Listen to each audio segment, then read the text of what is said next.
Hello, welcome back everyone. Is that okay? Can everyone hear okay? Yep, I'm going thumbs up. All good. Cool. Hello guys, thanks so much for coming. So yeah, I will quickly introduce everyone who is here. So this is Richard Bazley, who directed both of the films we just watched. And then we have John E. Fry, who was director of photography on both films, edited and Steadicam operated and produced, I believe. And then we have Connor Wulfric, who starred and wrote Censure. And then we have Vivien Taylor, who starred in both films. And we also have Adrian Chivers, who worked on the score, sound design, and also wrote On Top of the World, which was the song that we heard in the first film. So yeah, thank you all for coming. So I'll sort of start off with just some general questions that can kind of apply to both of the films we just watched. So you seem like a very well connected crew, a sort of tight little unit. Yeah. I know some of you were out for a lovely Italian meal before the screening today. How did you all connect? How did you all meet and sort of make these films happen? Okay, so it's taken a while to build a team like this. It doesn't happen just like that. It takes, I've had numerous projects fall through, trying to get good people together, but you meet people along the way and then you bank it and you think, yeah, one day there might be a possibility. In fact, AD, we've known each other a long time, probably too long to say, right? But we go way back. And living in the same village. The same village, that's it. We're not related, are we? But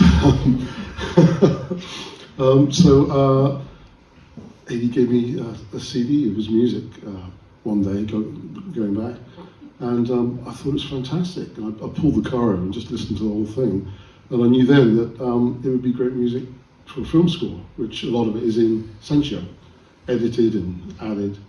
And actually, I might as well go through everyone whilst we're here. Then let's see, John, we were going to work on a film called The Clock, another film that didn't happen, and it happens a lot in the industry. But at least we got to know each other and got on, and we liked each other's work. When we came up with this idea to make a film, I said, let's go ahead and make this film, and we did. There's lots of other films where there's budgets, the money falls through. We didn't really have much for the first one. We didn't need any money for a budgetless shot. So exactly. So we just went and did it. Hence the local shots. Everything's local. It makes it cheaper, obviously. But we're blessed. So let's do everyone first here. Connor I was going to direct another film that didn't happen, a horror film in Ireland, and I didn't know you were just up the road in Marlborough. And it was a fabulous, really intense performance. So I remember that. That's probably about a year before. So when we started thinking of this idea, I had you in mind right away. So that's how that happened. And then when I was looking for, at that time, Vivien, it was an off-screen voice. So I was going through show reels after show reels, but I needed a voice that was quite cutting. Because there's the stepsister, and she's really. I thought this is perfect, and contacted Vivien, and she could do it remotely from Glasgow, and then luckily on the second film we got her to come back. But I'll pass you on for that. So for those of you who don't know, Richard early in his career was a Disney animator, and he's worked on films like Pocahontas, Hercules, and The Iron Giant as well. So a lot of films people of my age sort of grew up with, and I was just wondering what sort of led you, with such a strong background in animation, to then progress into live action when you began making your own short films. Because you don't tell me how old you were when you saw Pocahontas. That happens a lot. So yes, we don't actually, when we do these screenings, I'm tempted to say ex-Disney animator because it would attract a lot of people, but if people came along expecting a musical, they're going to get a bit of a shock. So we play that down, but the background is invaluable in terms of filmmaking and quality filmmaking, all across the board, from working with actors, understanding characters, stories, storyboarding, the whole thing really. So it gives you. I mean, they even used to have classes for us there at lunchtimes. It was like being at university. It was an incredible place to be. But I was a 2D classical animator, and when just before I came back from England, Toy Story came out, and that changed the whole ball game. It became CGI, which is a different thing. All our salaries, which had doubled when DreamWorks set up, were then halved again, and a lot more people could do it. And I did do CGI for a while, but it never ticked the boxes for me. It just didn't feel as satisfying, because 2D hand-drawn animation you hit your hands on, plus you're doing, you know, spend weeks on just a few seconds. And I wanted to do something bigger, a bigger picture, and live action is a lot faster. And animation is really expensive. Richard Williams spent 25 years doing The Cobbler and the Thief, 25 years, and he did big commercials in the 70s in England, and that was his one feature. And he was taking so long. Warner Brothers said, "We'll give you $3 million to finish it, but you've got to finish it by this date." And he didn't finish it, and they took it off him and totally re-edited it and ruined it. But anyway, it takes a long time. So live action, the filming is quick. Pre-production. Where's the audio? How long do you think Censure took to film, out of interest? Anybody? 3 weeks? 2 days. 2 days? You're closer with 2 days. 3 days. Yeah, 3.5. But yeah, I mean, of course, you've got all the story. You know, it takes a while to get together, and you play around with it and develop it. And then you've got the post-production, can take a while. So, but if we'd done a 40-minute film in animation, we'd still be working on it. So anyway, so after years of doing kids stuff, Disney was great, but when I came back, it was mainly TV series work, Horrid Henry, Farm and Sam. I got sick of it. I know. But when you've done almost 100 shows, hence I've gone the other way now. You know, to move in a different direction. I'm sure, like many of you, I really enjoyed seeing lots of our local sort of landmarks sort of on the film, especially Box in black and white was beautiful. Corsham Court in the snow. What made you decide to film locally? Was that important to you to film locally? Yeah, I mean, it's two reasons. I mean, one reason it's cheap and it's local, but actually it's there. I mean, you go for a walk, people will recognise things. The tunnel near Box and the lots of locations. It's gorgeous. The bunker up in the hills and that lovely shot where you pan down from Box Hill down to the shops. It's all here. They come from America. They come from Hollywood. Laycock, they filmed Harry Potter. Castle King, they filmed Warhorse. And just across the road here, Stanley Kubrick in Corsham Court filmed Barry Lyndon. Several of the shots. A lot of people don't know that one, but so it's all here. So if you, because we're on a budget, I try and keep it in 1 or 2 locations. On Confines, we had Corsham, but we also went to Ross-on-Wye, and we did go to Cheddar. So we mix it up a bit. But yeah, we're spoiled for choice. So that's a big reason. So in both of the short films, music seemed to play a really big part. Particularly in Censure, I always felt that music was almost its own character, sort of encroaching on the film. I just wanted to know sort of how key music was to you, both of those films. So if you could take Pass it down to Adrian. Censure and Confines.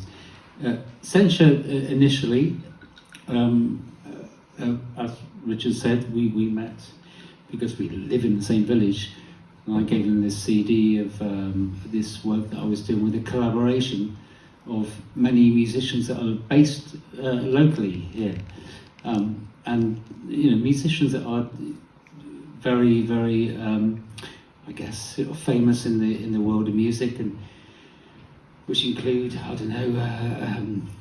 Nick Mason, Pink Floyd. Caroline Dale with various LCO and string, ECO, and so she was major in this. My partner Daniel Penny, anyway, it was a collection of many very famous people that I've worked with in the past, and there was no budget for this film, so it's very difficult when you approach people saying, "Would you be interested in collaborating with this film?" There's no money. But it'll be a laugh. But the good side of this is, when you're dealing with maybe people that are the money's not important for them, but the artistic value is. They all came on board. So this is a collaboration of many friends of mine that I've worked with for many years, and we just enjoyed the medium and working with Richard and John. And the actors and the script was just lots of fun, and we made the most of, I guess, my relationship with these, great musicians that live locally, and I'm very grateful for that. It was a lovely union between the script and the photography and the whole union of the film. So, in a way, I was very privileged, and hopefully it was it expanded with the film of these very, very, very well-known musicians that were on this tiny little low-budget film, and so it was a joy to do, and they're a joy to work with. So. And I hope that we do many more. And just while you keep the microphone, can you just tell us a bit more about your musical background and what it was like working on film score? My musical background? Well, my musical background is, I guess, like I said, you're working with locally.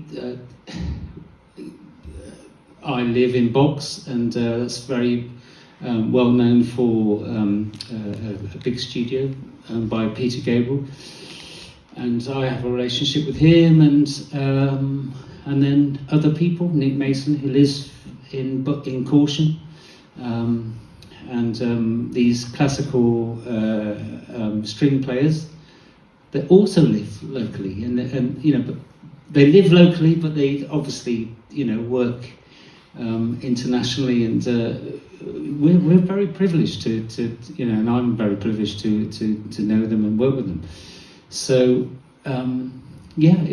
when Richard approached me and said that there's this idea for a film, it was I just said, are you up for it? And they all agreed. For no money, but they don't need the money. No, it's not the point. But it's what was the point? What was your question? Have you worked on any films before? Oh yeah, What was it like? Film score before? I've done lots of TV work before. So there's a few friends in the audience here that also worked with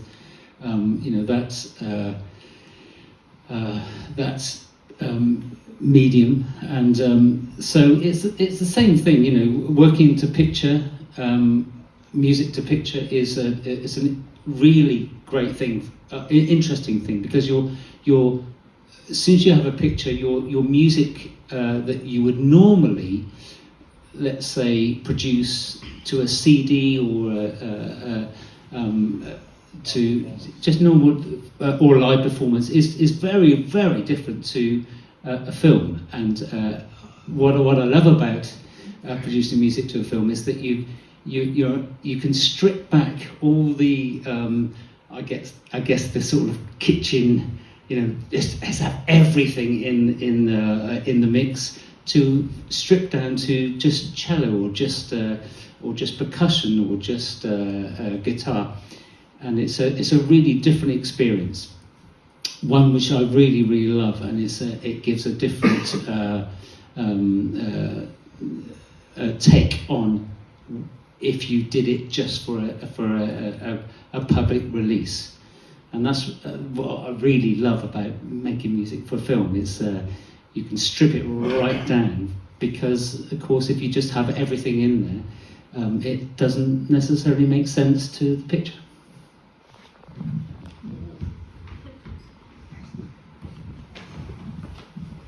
So Vivien, you were in both films, and I wanted to get your perspective on, obviously one of them was pretty much entirely a voice role, and then the other was almost entirely physical with quite minimal dialogue. Did you approach those very differently? What was it like on set, sort of, or in the sound booth, sort of getting into character? Just wanted to get your perspective on how you approached them. So primarily Censure was obviously a voice role, and Richard approached me on Instagram, of all things, and I remember thinking, really? And then I looked him up and went, oh, this is the real deal, excellent. So we had a chat, and I'd said that I could do RP as well. I said, do you want her to be Glaswegian, or would you rather, she talk like this? It was terribly prim and proper. And we tried several ways. No, it's not. It was shush. Anyway, we decided that we would make her Scottish, and I'm lucky enough to have a home studio. So we had the script, and Richard said if you could record these lines, but feel free to improvise, do different takes, do different intonations. If you want to really go for it, do it.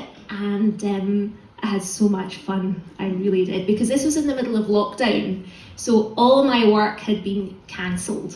So Richard came to me at the right time and actually gave me hope that I was going to work again. So I had a great time in my wee television room, which is full of junk and a piano and boxes of old things, and in the middle of it all I've got my sound booth. And it's a very cluttered room, but it's good because it means it's nice and soundproof, and it's got good acoustics. And we recorded lots of different takes, and as I said, I just felt so good to be working again because everything had been wiped out work-wise. And I just emailed them off to Richard, and then he came back with notes. I said, this time really go for it. Or maybe take it down a bit, or just change your intonation here or there. So that was absolutely brilliant fun. And Can you give us an RP Willy Cream? okay, Willy Cream. It's not Willy Cream, it's face cream. No, in Glaswegian. Golly. It's not Willy Cream, Aaron, it's face cream. Anyway, so that was totally different to when I was filming Confines, and yes, as you said, it was very visual, and it was so lovely. I just literally met Luke. Within 10 minutes we were walking hand in hand, staring into each other's eyes, all lovey-dovey. It was very romantic. I didn't know him, but we had a great time. It was actually written dialogue for you at that time, and what I think people hear. What I wanted to do was, because you had done improv before, I knew you could do it. I wanted to explain the film a little bit more. So what I did was take you and Luke and just brief you and say this is the situation, and I let them just do their thing. Yeah. And you can only do that with really good actors. And I knew it worked, and I felt it worked. So well, yeah, we had a great time in the kitchen doing the scene about having a baby, and yeah, we did a really quite long scene, but we really got into it. I ended up in buckets of tears, like I did at the end watching it just there. I'm a very emotional person, and yeah, it was a really great process from being in the park. The snow had been delivered to perfect timing. We got there, it had snowed the night before, and it really added the finishing touches to the film. So, I mean, in Scotland that day, it wasn't warm, but it wasn't freezing. It was actually sunny. So to come and fly down here and for it to be snowy and freezing was really magical, actually. And we had a great time filming. And then, as I said, we did the kitchen scene, and that was just powerful stuff. And I thought, yes, I'm acting here. So 2 completely different roles, but both equally as fulfilling to me as an actress. Thank you. And that peacock hit all his marks. I was going to say wonderful stunt peacock provided by Corsham. So I'm sure it's not kind of lost on everyone that both films sort of dealt with sort of isolated men, essentially. One very, literally isolated, and then the other sort of isolated within a family and within a community. I'd be interested to hear from Connor and John and Richard, is sort of male mental health something that permeates in your work generally, or was it something you were exploring for the first time? Yeah, it's probably my fault. And I found it quite cathartic because I had these ideas and I wanted them to, they had to be small ideas, and these sort of ideas popped up in my head, and I worked with Neil Bazley, who could make it tonight. And I've passed the Blind House in Box numerous times. I thought, well, that'd be an interesting place to film. And I went in and had a look, there's a grill in the back with a little bit of light that comes through. I thought that would look nice, you know, with somebody sitting there. So I came up with this idea that this guy's trapped in his mind, and I wanted to visualise that. So we did that with the Blind House. And the other thing we did actually was with his costume. Nobody really knows this. I wanted it to reflect that he's like a prisoner. So I didn't want him in a stripy suit, because it would look like Monty Python or something, you know, or I didn't want people, or a bright orange suit. So it's actually based on Steve McQueen. So the outfit is actually a Steve McQueen outfit, and even the shoes don't have laces like a prisoner. So there's lots of detail in there that you won't see, but you will feel, you sense it. And then I didn't want him to be just have it all the time on him inside. I wanted to break out of it at some point. So then I came up with the idea of the maze, and ran that past Neil. And of course, when you have a script, it might be just a couple of sentences, but when you film, you can expand it and storyboard it. You know, if you have a car chase and it says car chase in a script, it's just a line, but you can really do something with it. You know, you just got to use your imagination. So we had the maze. So he's still trapped in his mind right there. He's going round and round. And there was actually a reason I'll quickly go into why I used the maze, because I watched this show called Stutz with Jonah Hill. And he's interviewing his therapist, and he does these diagrams. He draws this maze like this. He's got Parkinson's, it's a like really wobbly line. And the diagrams to help Jonah Hill. And he says, well, we get stuck in this maze like this, and he just draws a line past it. He says, you just got to move on. And it sounds very simple, but it's a visual diagram. So that's what made me think of the maze for that, you see. So there's lots of things, and then obviously, actually I'll let Connor talk about your preparation for Censure with the start of the Gareth Gates, and how we did a lot of stuff on video first before we even filmed.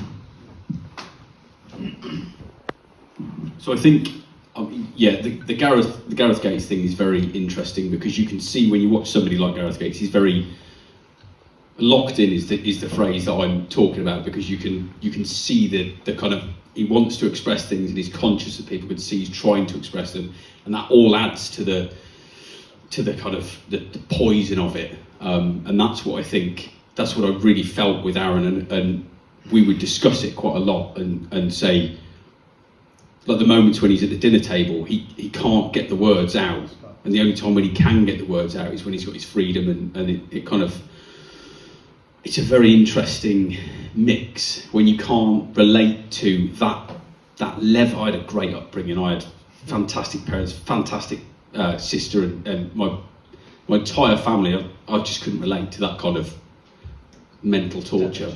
Yeah.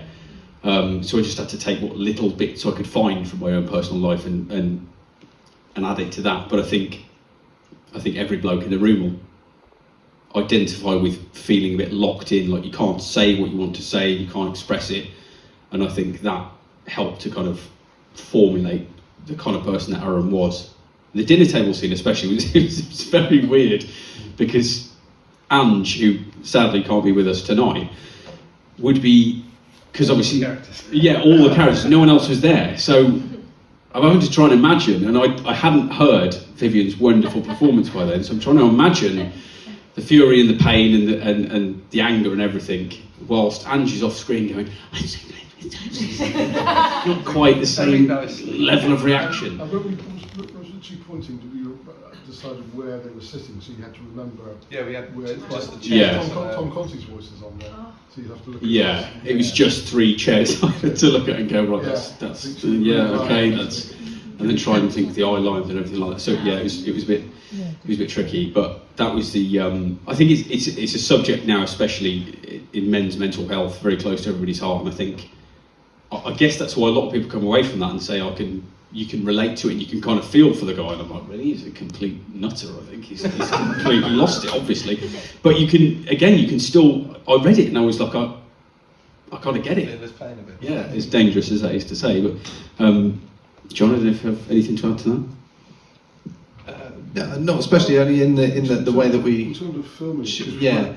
you're on one character a lot of the time. So Yeah, exactly. So trying to exemplify with pictures that sort of narrowing of his mind. So you notice there's two long shots in Censure, with the one at the dinner table and one of the ones where he's sat on the sofa, and the camera is rolling in ever so slowly. So it starts with a nice wide shot. Oh, he's happy on the sofa listening to his music or sat at the dinner table, and it ends up without. I put some cutaways in one of them, I think, but we shot them as two entirely unbroken shots so that we can see. I was trying to show with the camera move how his whole world is collapsing and shrinking in as we come in on his face. And this is just, it's going to reach a boiling point at some stage. And in the bathtub as well, that's also pushing in very slowly on him to, again, just see how his whole world is being constrained and restricted by everything somewhat out of his control. So that was approaching that, and I then. remember saying, "Sure, you want to stay on this so long?" You're like, I said, "Yeah," and I didn't want you to turn around either, and I wanted just to look forward because I knew what was going to be said in the dialogue, because it was all about the dialogue then and him trying to shut it out. So sometimes less is more.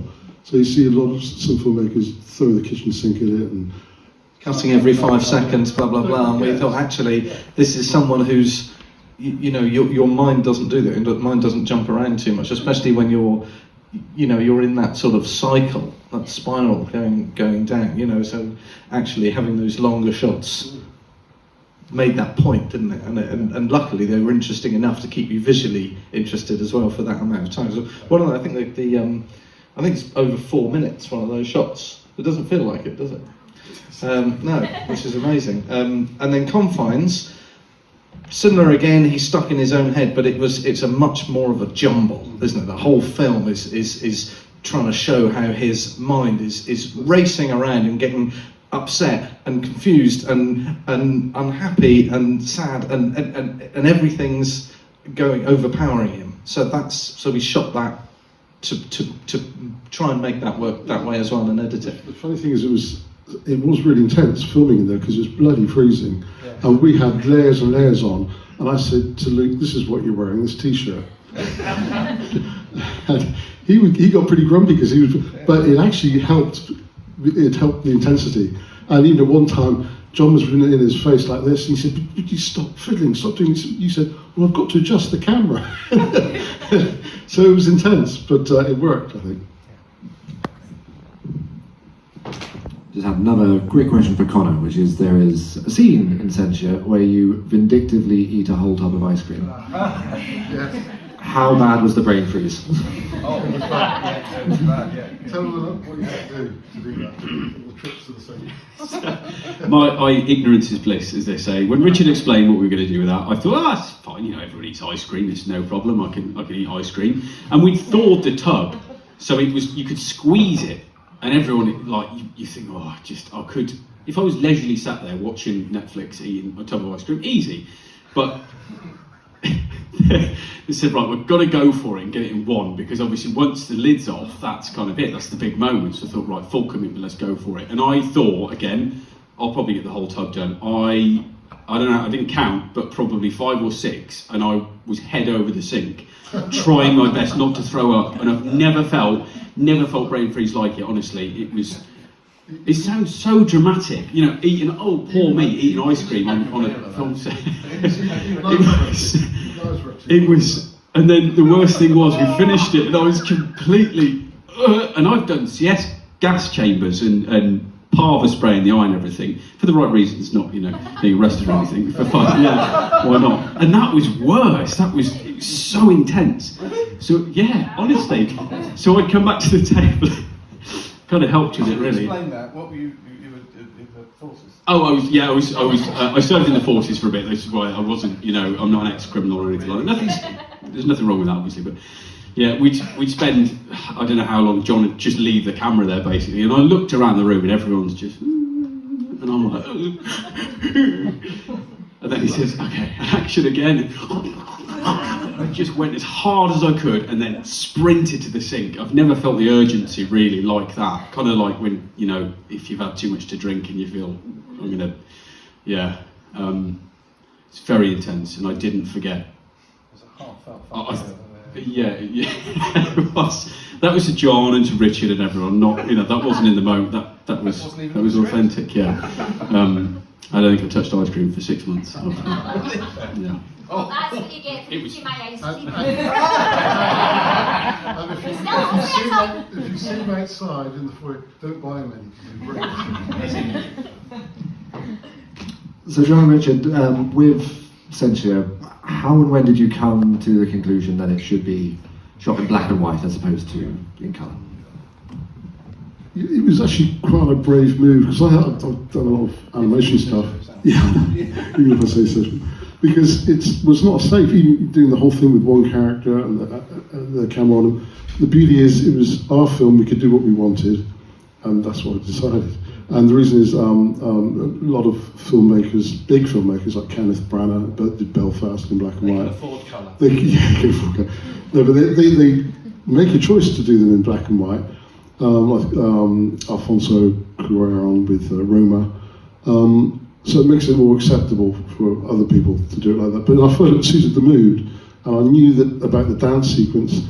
I wanted that in colour, so I wanted that to contrast with the black and white and everything. That's the only time he's comfortable in his own skin, if you like, and feeling good and dancing. I knew that burst of colour would work, so that was the thinking behind that. Because we had to shoot it slightly differently as well. Yeah.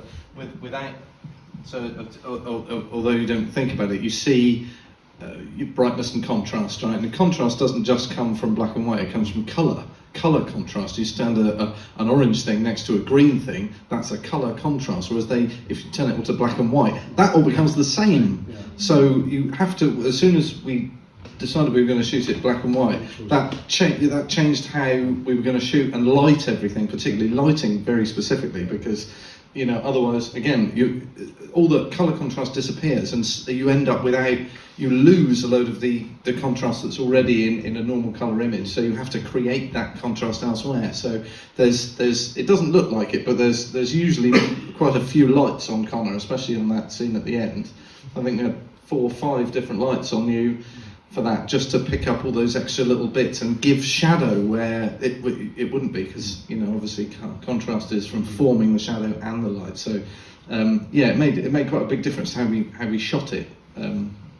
This is why you get a good DOP, and that's what I got right here. So Adrian, I just wanted to ask about how you approached the music for each film differently. Obviously, as you mentioned earlier, Censure had lots of sort of string accompaniment, while Confines had more of a sort of like almost electronic sort of ambience to it. I just wanted to know how you came to those decisions.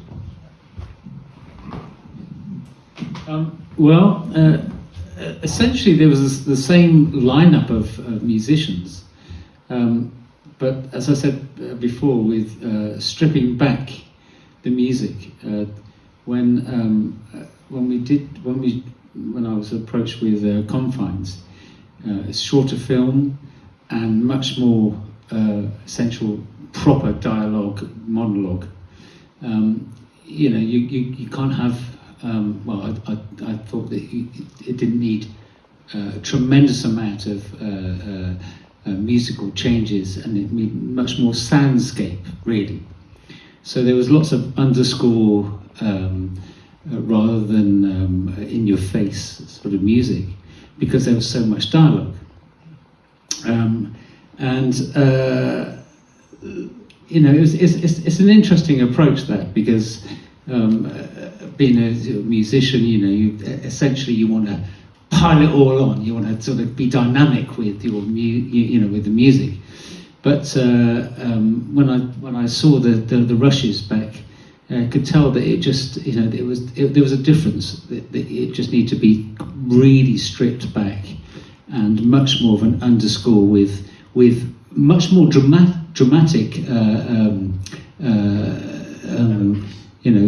moments where the dialogue is sort of stopped, and there was a points where on the script where it was poignant, and then you lift the music up and then really drop it back down. So it was a completely different approach, and something that I actually learnt on this film. I mean, I think that like I said, the impulse is for as a musician to it's all about the music. Forget about the images. Use all the toys. Exactly, yeah. But so it was a massive different approach, and certainly with the film festivals, it's interesting that with Confines, it wasn't really music. It was a soundscape, even though I felt there was lots of music in there. But because it was such a sort of low level with the massive dialogue, it wasn't really considered as a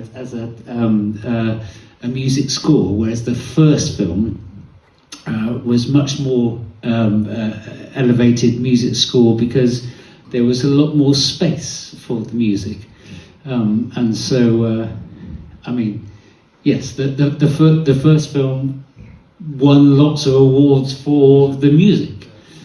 Because there was lots of space for the music, whereas Confines, there was not so much space, and it was considered much more of a well, this is not, is this a score, or is it just a soundscape, and that's what the difference is. Even though actually there was lots of music in the second film, as much really as the first film, but it had to be really, really low level and stripped right back because there was so much dialogue.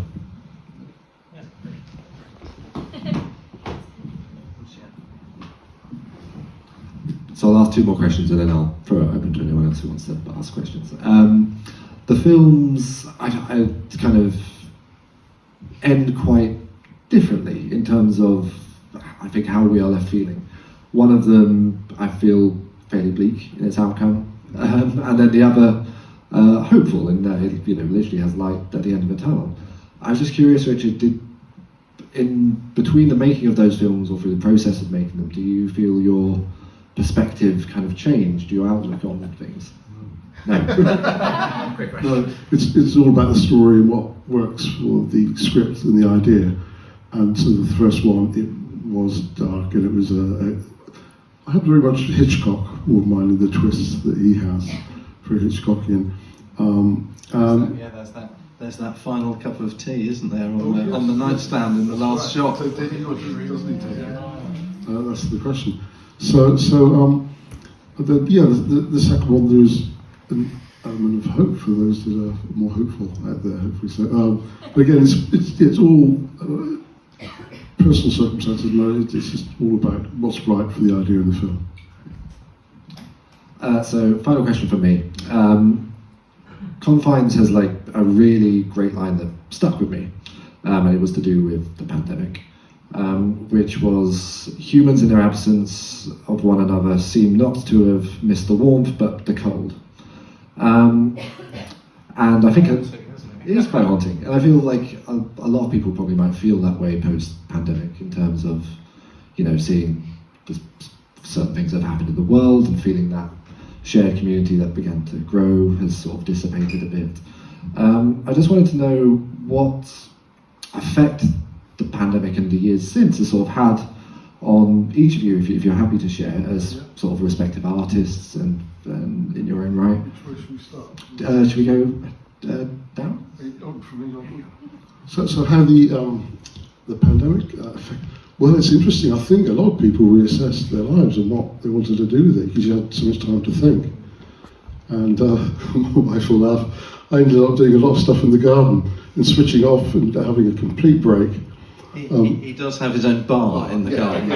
Yeah, you're not supposed to mention that, but yeah. The gardening became a project with the bar. That's right. But the great thing about having a place that you can go to like that is you can go there and have there's a stream down there, and go down there and you can gather your thoughts and come up with lots of ideas, you know. So for me, it's a great place to go and think up stuff, cool stuff. Yeah, so for me, the pandemic, obviously it's a bad thing, but it gave people an opportunity just to reassess and think what is of value. There's a comedian called Jimmy Carr, it's quite dark, and he was saying about how, you know, somebody has 6 months to go, you know, suddenly they pack everything in. He's saying, well, we should do that anyway. We don't know when we're going to go, you should just pack it in. But that's where I'm coming from on that. I'll pass it on. Yeah, pandemic for me, we were stuck in our little village. It's not quite as pretty as this one, but it's very nice in South Wiltshire, and made me appreciate the environment I live in, I think, and how little I enjoyed going to London working, because I do a lot of filming up there. And ever since, I've avoided London jobs, but I've actively tried to shoot more locally so that I can spend more time at home and actually have a home life and be part of my community, whereas so many of certainly people I grew up with and looked up to hugely as I was coming up and helped me through my career, have had several wives and never saw their children, and I had no place in the community in which they lived, and I didn't really want that. I wanted to be part of my little world where we live here in Wiltshire. It's actually rather nice, and going to London isn't. So yeah, that sort of made me reassess that again and look more locally. And also it had an unexpected bonus actually through lockdown, in that because people couldn't stay even after lockdown, actually when people couldn't stay away in hotels and things, it meant that I made more local connections who were looking for a camera person or a DOP or a Steadicam operator physically nearby, which never happened. You know, I lived 5 minutes from Wilton, where they shoot The Crown and basically anything of any period. So it seems to be shot at Wilton House, and I've never shot there except for Lord Pembroke's sister's wedding.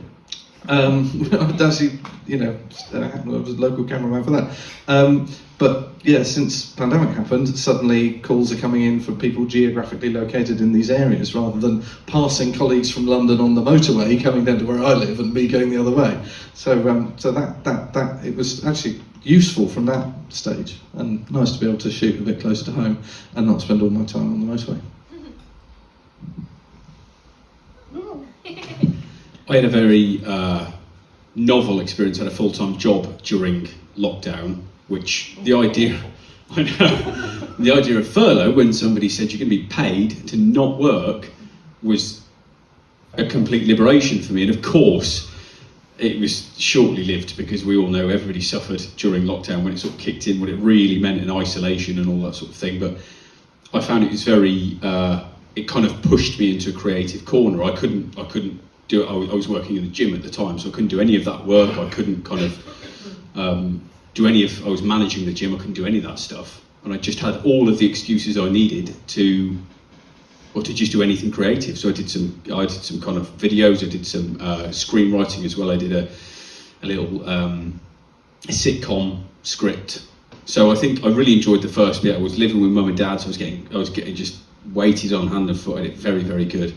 But then I think the second, and how many were there? 2 or 3 or 4? I can't remember. But as it started to wear a little bit more. But even then, it adds perspective, I think, and you kind of pick up on your experiences during that time and how your friends are and the frustrations that you feel. And I think it all kind of, yeah, it added some perspective, as you said, and also added a bit of kind of fuel for work in the future, I guess. Well, for me, lockdown was a strange one, because obviously I do acting, but I work a lot in the events industry as well, presenting and hosting and running registration desks at conferences and things like that.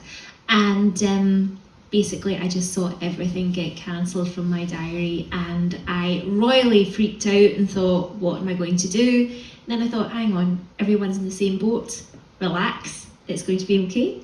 So I did relax, and spent lots of time with my parents and my dog, which was absolutely lovely. But then I discovered new jobs, like virtual conferences on Zoom, and I was a conference coordinator for about a year and a half, which was absolutely amazing, and learned all sorts of new skills. I'd never even heard about Zoom before the lockdown, and that became my main income for most of lockdown, which was great.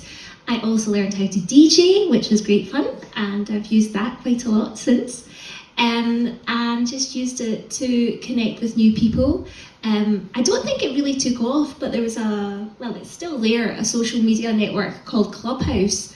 And I made lots of film connections on that, and I'm now still in touch with all of them. So I've done lots of networking and hopefully have some more potential projects because of that time where I could just stop and reflect and connect with people, and we were all going through the same things, which was just absolutely brilliant. And I think it just was a time where people were brought together and we helped each other. It was a really scary time, but a really nice time for me as well. And I used it as a reset button and decided to use the time to learn new skills and think about what I really wanted to do in life, and that's what I'm doing right now. Did you do any more voiceover work? I also did lots of voiceover work and did stuff for American clients as well, who I'd connected with on Confines. Yeah, pretty good. It's quite a good site, actually. Go for it. Politically and socially, lockdown had a very negative effect for me. Anyway, but that's a whole new story.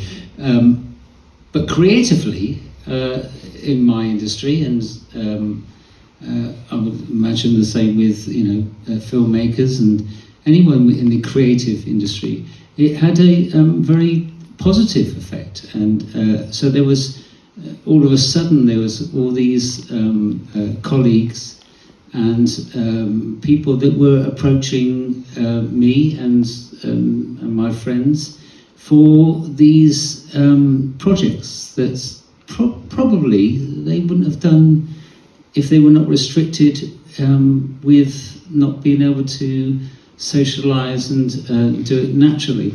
I come from also a musical background, which is very much a live performance. So that was for me, I freaked out with not being able to contact people, I hated online. I absolutely hated online interaction, and sort of stayed away apart from social media of do you fancy being involved in this music project? And so I engaged with that, and I could see that it was a very vibrant, with my colleagues, it was a very vibrant scene with creativity and these projects that probably wouldn't have happened without that lockdown scenario. But personally, I can say that I hated every moment of not just, I'm a people person, and I need to be in the studio looking and talking and communicating personally. So being online for me was not a good thing. But with my peer group, I could see there was a very, very positive side to it.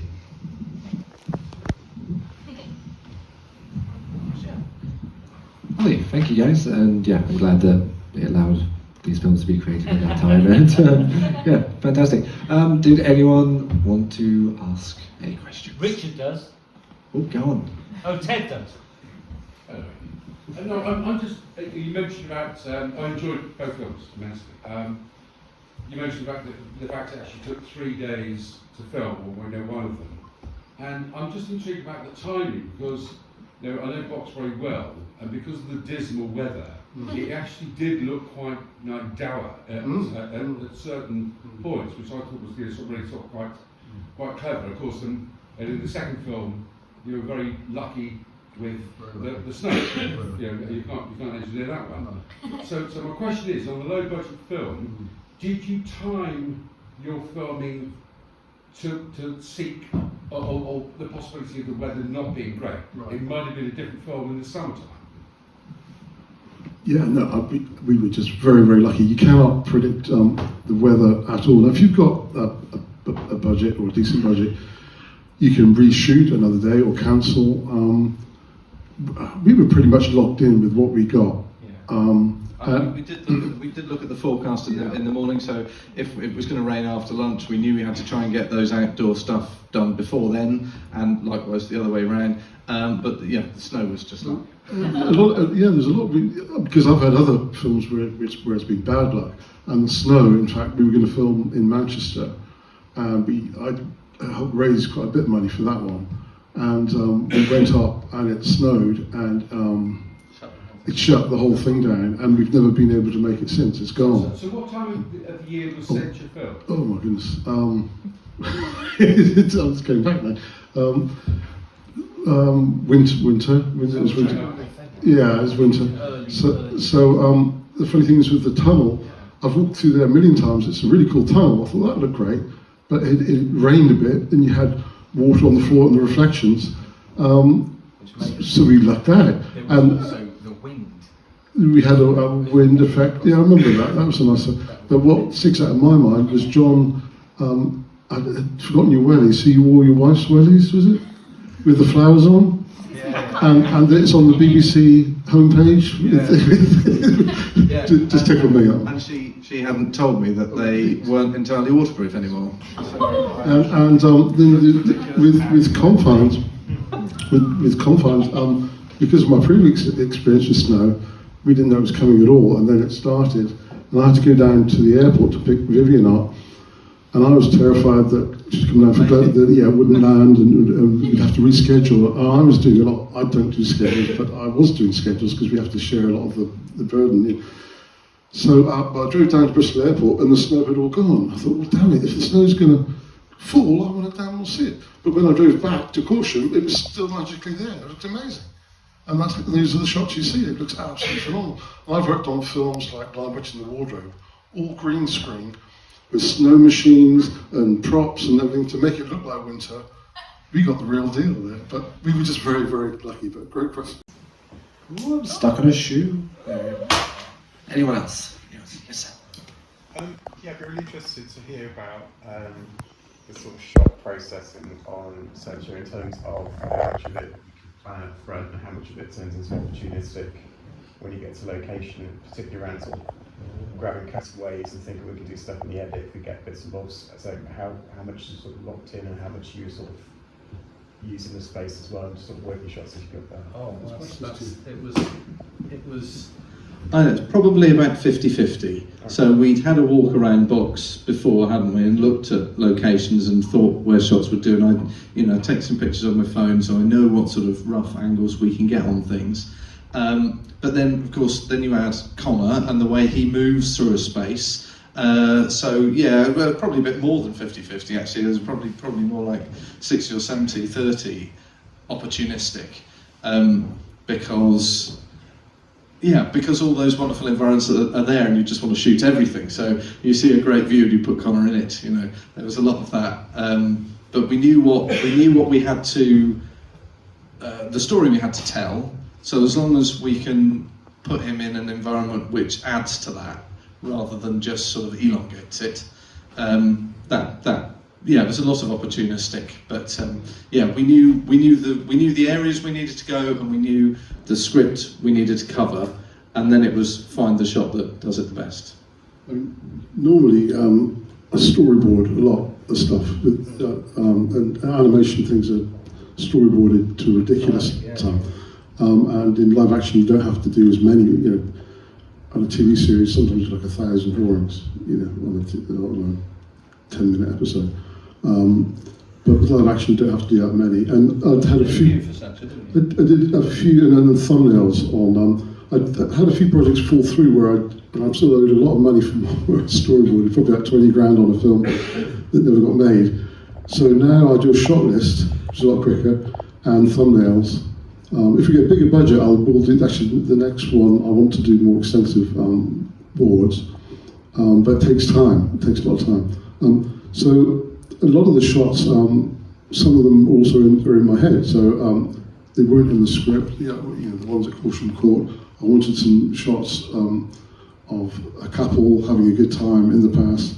So I took John up there and said, show them the views and the shots that we wanted.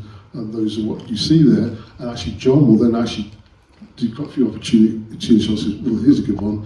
let's grab that, you know. So we do, so it's a combination. It's a combination. Thank you. I think we have time for maybe one more. Oh, stay. It's sort of related to that question, actually.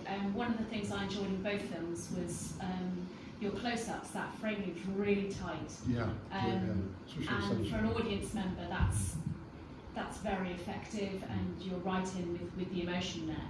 And I guess my question is, do you storyboard that in advance? Do you know before Yes. you start filming exactly how long you're going to be in with So, those wonderful? so you see those shots of shoulder. We don't go really in close until that scene when he comes down dressed as a woman, and it pans up to his face. And I said to John, just get in his face, and he gets all the lighting, beautifully shot, really amazing acting, absolutely fantastic. And you get all those little nuances in Connor's face. Same with Luke in Confines. We got on close on that to be claustrophobic. So it's all for effect, and Tarantino's brilliant at it. Brilliant, you know. So it's about choices and where you do it. So you don't do it all the way through. One of my frustrations years ago was suddenly you had so much camera movement all the time. It was the trend. You know, it was just move. Instead of making a selective choice when that would work. So it's about choices. So I'm glad you like those shots because I'm quite pleased with them. We'll squeeze one more in.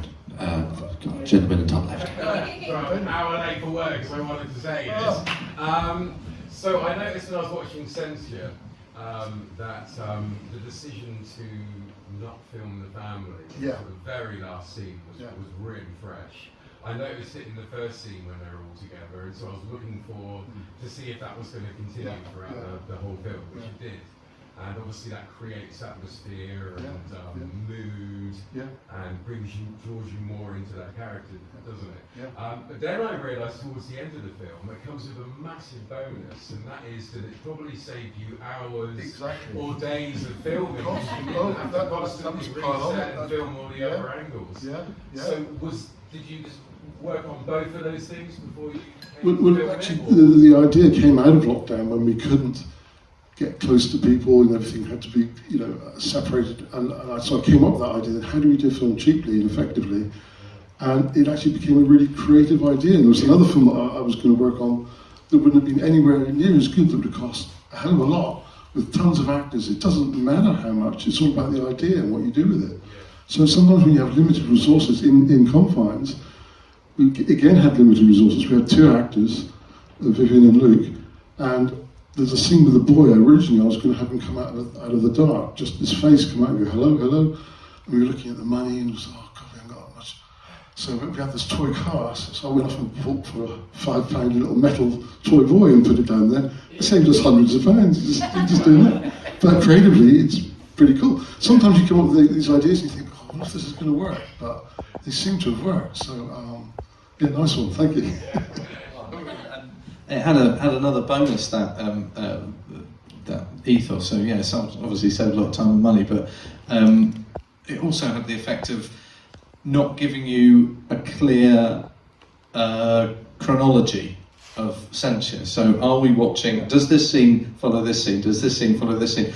Or is he remembering this? Or is he imagining this? Because no one else is there. It could all be in his head, right? That was a lovely thing I explored with the editing. In fact, we did end up moving a couple of scenes around because they made more sense out of sequence than they did in, which incredibly upset AD because he'd already done the music, and I thought, oh well, you just take the editing pictures, you just pick them out of the timeline and you move them over and put a thing. Isn't that what you do with the music? No, it isn't apparently. So, but I think it worked. And I think it was worth doing, so thank you. Wonderful. Well, thank you all so much for coming. Please join me in thanking Richard, John,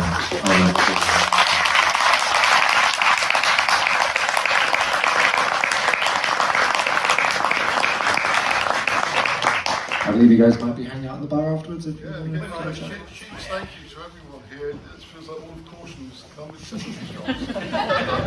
Maybe next time. Awesome. Thank you, everyone.